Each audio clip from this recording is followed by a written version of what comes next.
Welcome to Tea Time, an initiative of the Emerging Markets Institute. This week we speak about currencies with faculty fellow Anne Mirault, EMI intern Nicolas, and Lourdes Casanova, of course, the director of the Emerging Markets Institute. So let's begin with how emerging markets are positioned within the currency landscape.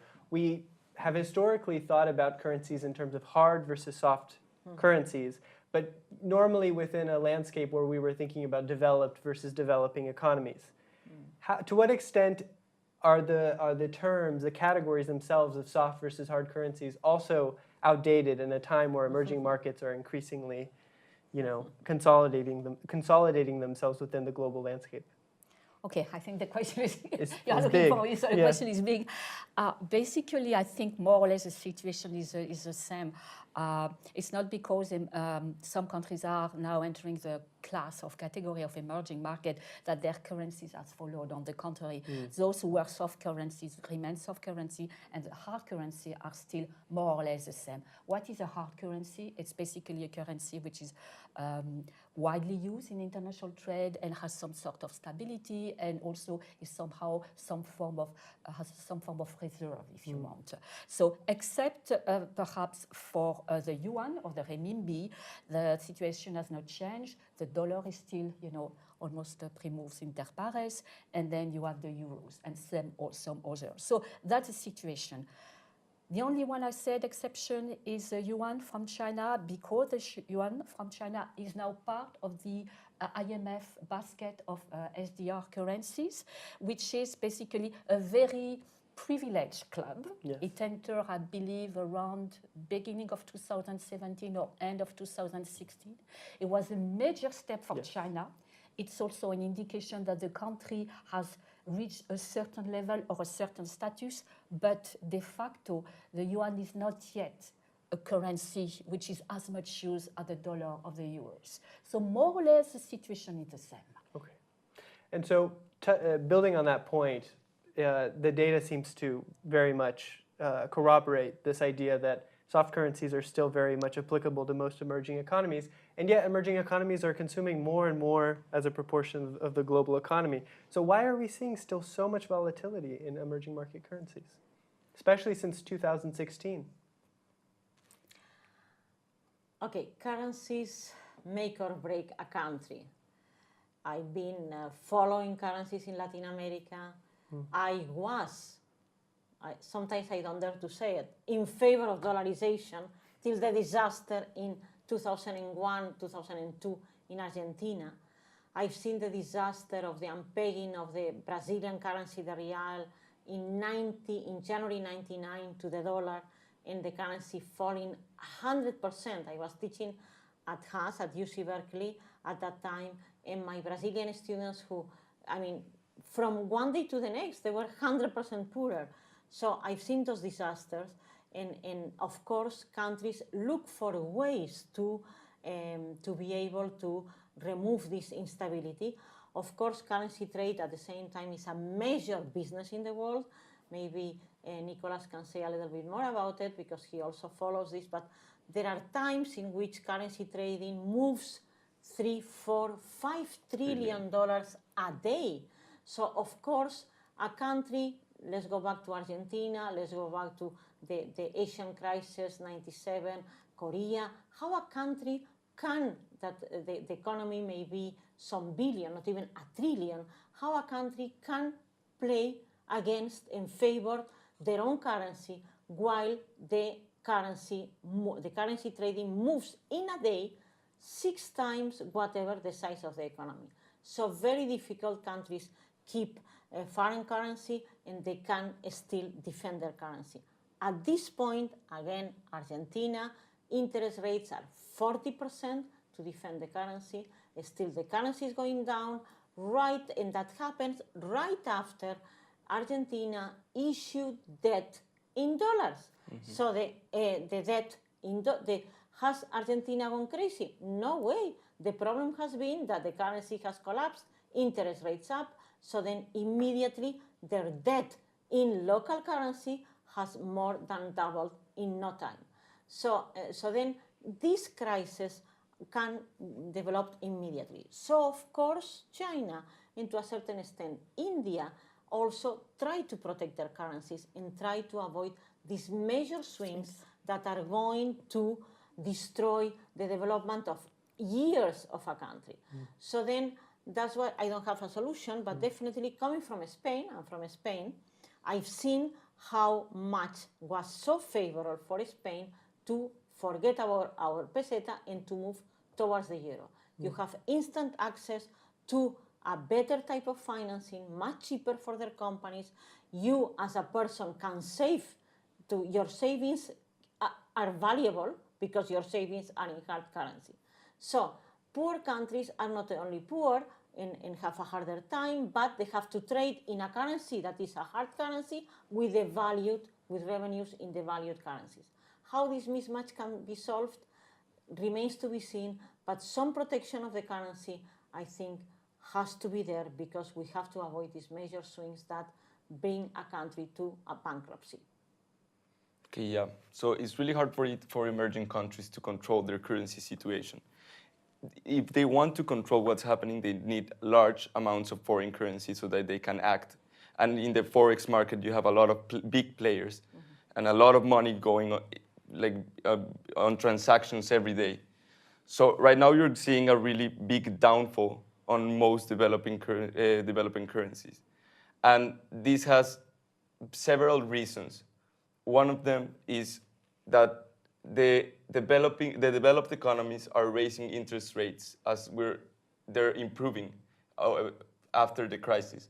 So all the big investors are moving their resources from emerging economies to developed economies because you have lower risk and you have higher rates right now.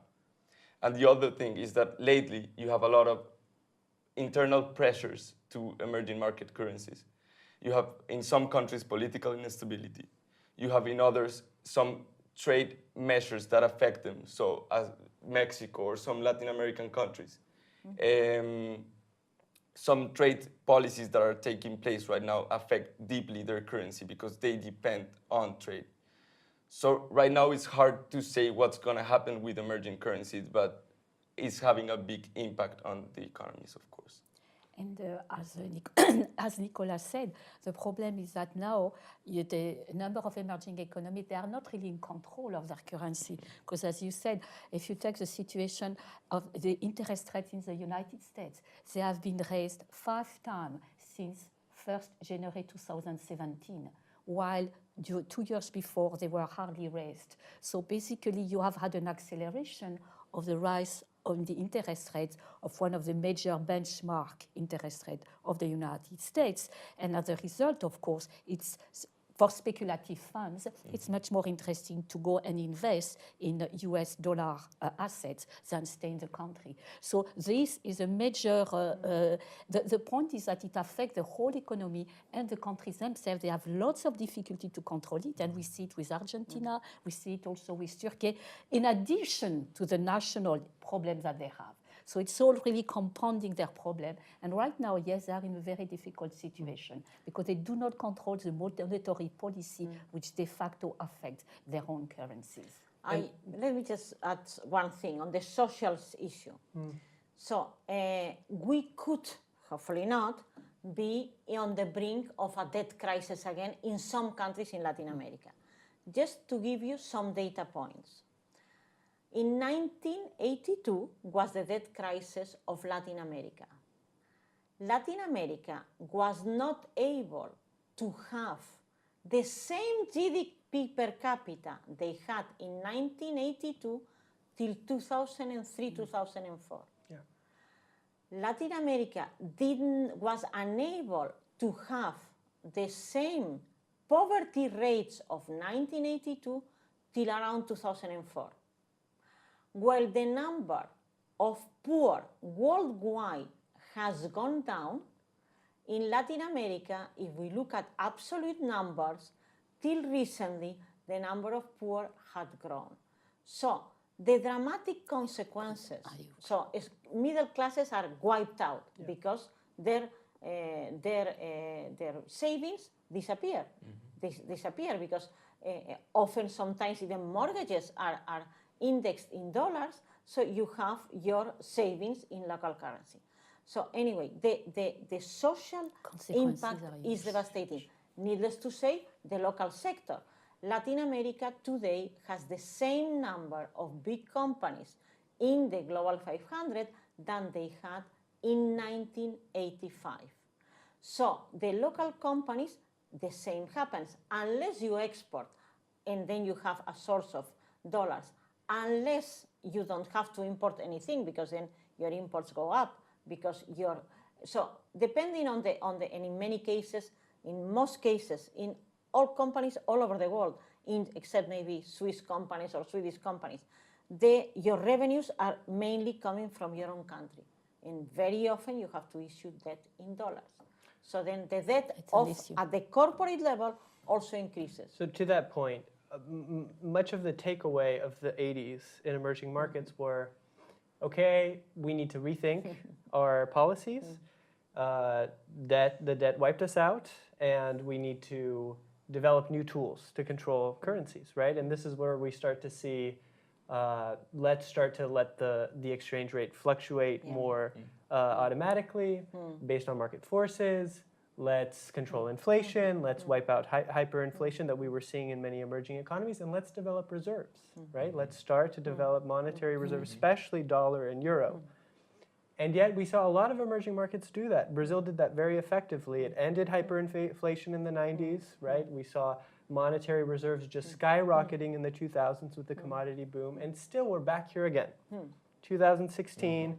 And so my question to the panel is, do we now tweak that toolbox? Is it just about the toolbox? Much of the discussion we're seeing in a lot of emerging markets is the toolbox is not being used correctly, right? It's not being fluctuated well enough. Inflation is not being targeted well enough. We're not developing enough reserves. Or do we need to rethink the system? Do we need to rethink the toolbox? Do we need, like you were saying, the way that the euro was a major change in how a lot of these economies in Europe thought about its currency? So do we need something else completely? That's why I started the tea time. I want to debate with the young generation because we need new ideas. There are new ideas coming up everywhere. But definitely this is a dialogue between young and older generation and between established ideas. We were trained into this orthodox that you are mentioning, Judith, and new ideas that need to come up. Because as you are saying, and the example is Argentina.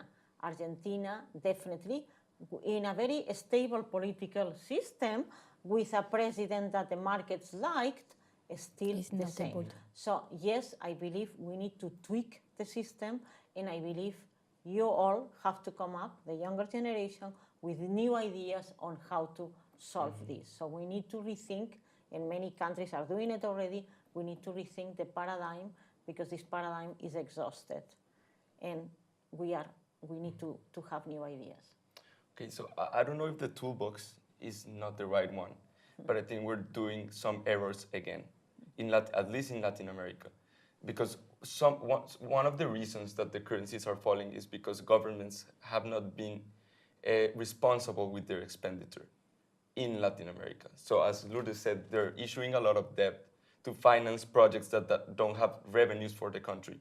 So people lose confidence on the government, and this is totally related to the currency.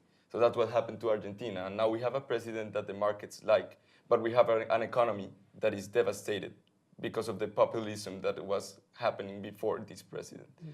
Then that's one of the effects on currencies. Then you also have the effects of trade on currencies, that these are out of the control of countries. So that's why it's not that easy to control by using these toolbox, like, I don't know, Mexico. Mexico is a great example of how a country depends a lot on trade. And if the trade policies change around you, and it's not your fault, but you're going to suffer the consequences translated into currency devaluation. So what I hear you saying, Nicolas, is that the toolbox could still be retooled, but perhaps the external environment is going to make that impossible, and that we will have to rethink. And there are examples of countries that have used this toolbox successfully. I think Colombia is one of these examples. Like in the 90s, we separated all the currency management from the government. And the central bank is totally independent from the government. And I think that has been useful to control our currency and our inflation. Because when you don't control your currency situation, you have inflation. And people that suffer the inflation the most are middle and lower classes. And this is the fuel of every economy, and especially for emerging markets that are trying to discover this position in the global economy. So it seems the debate remains quite open. So I think we'll leave it there. Yeah. All Thank you right. very much, but definitely a very important subject, currencies, because as I said, they make or break countries in a very unfair way because the middle class wiped out and the poverty increasing. So definitely I think you have, Judas, Nicolas, and all of you, young people, a lot of thinking to improve the system and see that these things don't happen again. Great. Thank you. Thank you.